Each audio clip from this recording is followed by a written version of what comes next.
안녕하세요. 스포츠에라입니다. 사랑하는 구독자 및 처음 보신 분들, 고배당 당첨 인증합니다. 실력으로 보여드렸고 어디 누구보다 정확한 정보와 조합으로 매일 무료로 공유해드렸습니다. 스포츠는 매일 있습니다. 비록 매일 맞춘다고 말씀은 못 드리지만 결국 이번처럼 또 한 번 당첨 나옵니다. 조합은 매일 무료로 공유해드리니 함께 당첨되어 우리은행 같이 갑시다. 첫 번째 경기 원주 DB 대 서울 삼성 분석 시작해보겠습니다. DB는 직전 경기에서 손호에게 패하며 최근 4경기 3패로 흐름이 꺾였다.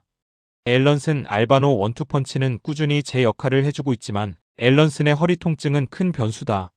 강상재를 비롯한 국내 자원들의 퍼포먼스는 안정적이지만 외국인 원투 구성의 비중이 높은 팀 특성상 앨런슨 컨디션이 곧 팀 경기력과 직결된다. 리그 전체적으로 부상 이슈가 많은 가운데 DB는 그나마 건강한 편이나 핵심 옵션의 몸 상태는 별개의 문제다. 홈경기라는 이점은 있으나 최근 수비 집중력이 무너지는 구간이 길어 실점 관리가 되지 않는 점도 부담이다. 결국 DB는 조직력 자체는 나쁘지 않지만 핵심 전력의 컨디션이라는 불안 요소를 안고 경기에 나서야 한다. 삼성은 직전 경기에서 손호를 꺾고 3연패를 끊어내며 분위기를 반전시켰다. 이관희가 22.9리바로 에이스 역할을 완벽히 수행했고 니콜슨도 꾸준하게 득점에 기여하고 있다. 올 시즌 삼성은 예년에 비해 확실히 좋아진 경기력을 보여주며 경쟁력을 어느 정도 회복한 모습이다. 다만 국내 선수단의 기복이 크고 니콜슨 외 추가 옵션이 동시에 터지는 빈도가 낮다는 점은 여전히 아쉽다. 그럼에도 체력적으로 충분한 휴식을 취해 이번 원정에서는 에너지 레벨이 더 높은 경기 운영이 기대된다. 전반적으로 상승세로 돌아선 삼성은 최근 흔들리는 DB를 상대로 충분히 승부를 걸 수 있는 흐름이다. DB가 홈이지만 최근 경기력 흐름 그리고 핵심 전력의 몸 상태까지 고려하면 무조건 우세하다고 보긴 어렵다. 삼성은 연패 탈출과 함께 에이스들의 감각이 살아난 상태라 초반부터 템포를 높이며 주도권을 노릴 가능성이 크다. DB는 앨런슨의 컨디션이 전력 차이를 결정짓는 핵심 요소지만 불확실성이 크다는 점이 리스크다. 경기 흐름이 타이트하게 흘러갈 경우 체력적으로 더 여유 있는 삼성 쪽이 후반 승부에서 우위를 점할 가능성이 높다. 두 번째 경기 부산 KCC 대 고양 손호 분석 시작해보겠습니다. KCC는 직전 경기에서 연장 접전 끝에 승리하며 2연승을 이어갔다. 허운 숄롱 최준용이 모두 두 자리 득점을 기록하며 완전체의 힘을 그대로 보여줬다. 부상자들이 순차적으로 복귀하며 시즌 초반과 달리 전력이 완성형에 가깝게 정돈되었다. 특히 국내 라인업이 리그 최상위권 수준이라 경기 후반 운영과 수비 밀착 능력에서 강점을 드러내고 있다. 최근 4경기 3승으로 흐름도 매우 좋고 홈에서 공격 리바운드 모두 안정적인 구조가 갖춰져 있다. 전체적으로 KCC는 현재의 페이스와 전력 구성상 손호를 상대로 우세한 조건을 충분히 가지고 있다. 손호는 직전 경기 DB전에서 완승을 거두며 최근 확실한 반등 흐름을 타고 있다. 나이트 캔바오 이정현의 픽3는 리그 최정 상급 화력을 갖추고 있으며 특히 최근 득점 효율이 매우 좋다. 최근 4경기 3승으로 내용 결과 모두 좋아지고 있고 팀 전체 에너지 레벨도 이전과 확연히 달라졌다. 다만 빅3 외의 국내 서포트 자원 비중이 여전히 낮고 이재도 김진유 결장의 공백은 계속 부담이다. 완성도 있는 강팀을 상대로는 후반으로 갈수록 선수층의 얇음이 단점으로 드러날 수 있다. 손호의 상승세는 분명하지만 원정에서 KCC처럼 전력이 탄탄한 팀을 상대하기엔 여전히 리스크가 크다. 손호의 최근 반등은 긍정적이지만 KCC의 완전체 전력은 리그 상위권에서도 손꼽히는 수준이다. 특히 국내 라인업의 질적 차이가 커서 경기 시간이 갈수록 KCC가 수비 리바운드에서 확실한 우위를 점할 가능성이 높다. 손호가 화력을 앞세워 초반 접전을 만들 수는 있으나 선수층 차이가 후반 승부에서 크게 작용할 것이다. 전체적인 팀 밸런스와 최근 흐름을 종합하면 KCC가 큰 어려움 없이 경기를 풀어갈 것으로 보인다.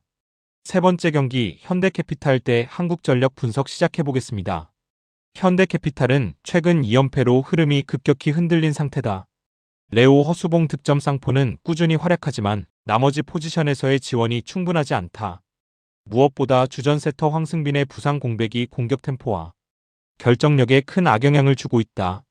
세트 중반 이후 볼 배분이 단조로워지고 상대 블로킹에 읽히는 장면이 늘어난 것이 문제로 지적된다. 그래도 홈 경기에서는 레오의 강타와 허수봉의 안정적인 사이드 공격으로 세트 운영을 버틸 기반은 있다.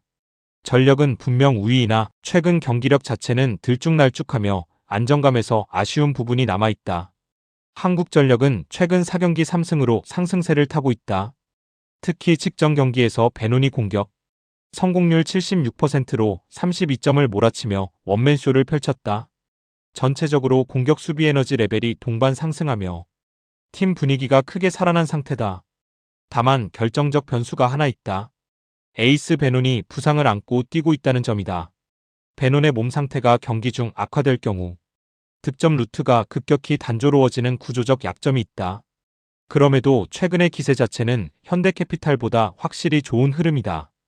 현대캐피탈의 기본 전력은 앞서지만 주전 세터 부재는 실전 영향력이 매우 크다. 한국전력은 베논의 몸 상태가 변수이지만 최근 경기력 상승폭이 확실히 더 크다. 세트별로 접전이 나올 가능성이 높지만 전체 밸런스층 경험은 현대캐피탈이 앞선다. 한국전력이 한 세트는 따낼 수 있어도 전체 승리는 현대캐피탈 쪽에 무게가 실린다. 네 번째 경기 흥국생명 대 GS칼텍스 분석 시작해보겠습니다. 흥국생명은 직전 경기에서 정관장을 셔사웃으로 꺾었지만 상대 외국인 결장이라는 변수가 있었다. 레베카가 좋은 경기력을 보여줬으나 팀 전체 퍼포먼스가 안정적이라고 보긴 아직 어렵다. 올 시즌 전력 약화가 눈에 띄며 김연경 은퇴 이후 공격 전개 리시브 라인 모두 흔들리는 장면이 많다.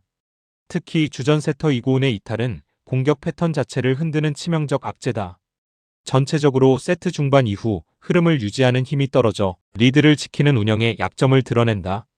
홈 경기이지만 화력 안정감 모두에서 상대에게 열세를 안고 시작해야 하는 입장이다. GS칼텍스는 최근 2연승을 통해 팀 분위기를 완전히 끌어올렸다. 실바는 리그 최정 상급 화력을 갖춘 외국인 선수로 공수에서 절대적 비중을 차지한다. 유서 영권 민지 이주아 등 젊은 국내 자원들이 활발하게 기여하며 전체 밸런스가 좋아졌다. 세트 중반 이후에도 화력 유지가 가능해 전력 분산이 어렵지 않다는 점이 강점이다. 아시아 쿼터 레이나의 결장은 아쉽지만 최근 경기력만 놓고 보면 안정감은 리그 상위권 수준이다. 원정이지만 현재의 화력 싸움에서는 GS칼텍스가 확실히 우위에 있다. 두 팀 모두 결장자가 있지만 결장의 영향력은 GS칼텍스보다 흥국생명이 훨씬 크다. 특히 세터 공백과 전력 약화가 겹친 흥국생명은 강한 화력의 팀을 상대할 때 흐름 유지가 어렵다. 실바의 득점 폭발력은 경기 전체 템포를 좌우할 수 있으며 GS칼텍스의 조직력도 더 안정적이다.